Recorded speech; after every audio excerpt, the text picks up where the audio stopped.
senior rabbi. Here, the longest. But anyway, that time he was the longest guy. He hated Lubavitch. Hated Lubavitch. I don't know why, but when we came, he was frightened. I think he was frightened more than anything else. So when we came, he was like campaigning among the other rabbis to get rid of us, or at least not to accept us. The conservative rabbi, the biggest conservative, really had like 1,000 family members, was my best friend. He was a guy that actually had letters from the Frierdiker Rebbe. Rabbi Ushko, who was one of the Rosh Yeshivas in Bet Din, was actually his unterfield to his chassan. And he had the nicest smitha here in town. He had it from the Alta Mira. He really had a nice smitha. He was a Kishulatz, my person, he was a firm guy, but I guess he sold his soul to the for a few bucks.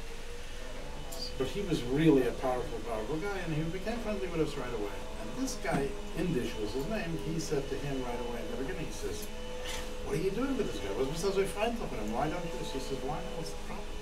He says, "Don't you see that half of your balabatim are in his stationery already? Who knows what he's going to do to you?" His response was, "Oh, you never heard that Adath Israel, which was the name of the show, became an annex of Chabad?" like he played him down. But this guy was mamish kefalach anti-Semitic. So a few weeks later, when I was fresh, I was mamish a little fresh horn over here at the time.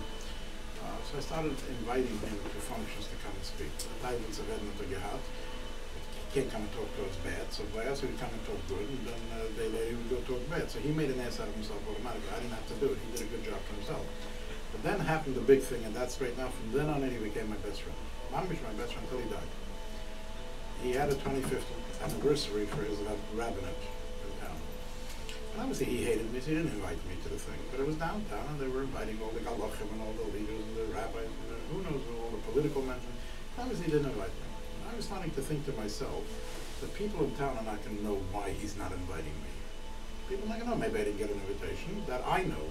But other people would say, maybe he did something, and I'm fighting with him, and I'm playing politics, so I'm not coming. So I decided I'm coming.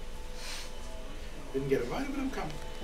So I come to the place, and outside in the front of the hall, there's a secretary sitting with his place cards. Tell you where I'm sitting. I walk over to the Chmadzov like I'm looking for my place card, which I know is not there. And I say to the girl, I said, "What happened to my card?" She doesn't know. So she gets nervous and red and green, and she runs inside, and she comes out 2 minutes later, and she says, "I spoke to the chairman, and since we can't find your place card, we don't know, so you're going to sit at the head table." So that's pretty good. But you know how it works, the schedule with these people. They're going to start announcing and saying thanks to all the personalities that showed up, but if I'm not scheduled to have been there, so my name's not going to get mentioned. The good thing about the mention that when they go through the system, that if they don't say my name, somebody should start screaming. He's sitting at the head table. What about Rabbi Kalmanson? So,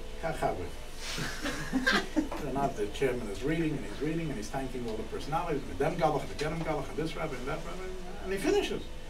This guy jumps up in the room and he said, "What are you talking about? Rabbi Kalmanson sitting over there on the head table, you don't even mention his name?" "Oh, you got the crowd. The guy, yeah, well, you have something yourself." So anyway, so the guy, now he's a little bit dusty, he got red and green and blue, and so he says, "Well, since I forgot his name, for whatever reason, his name slipped out, so he should stand up and take a bow."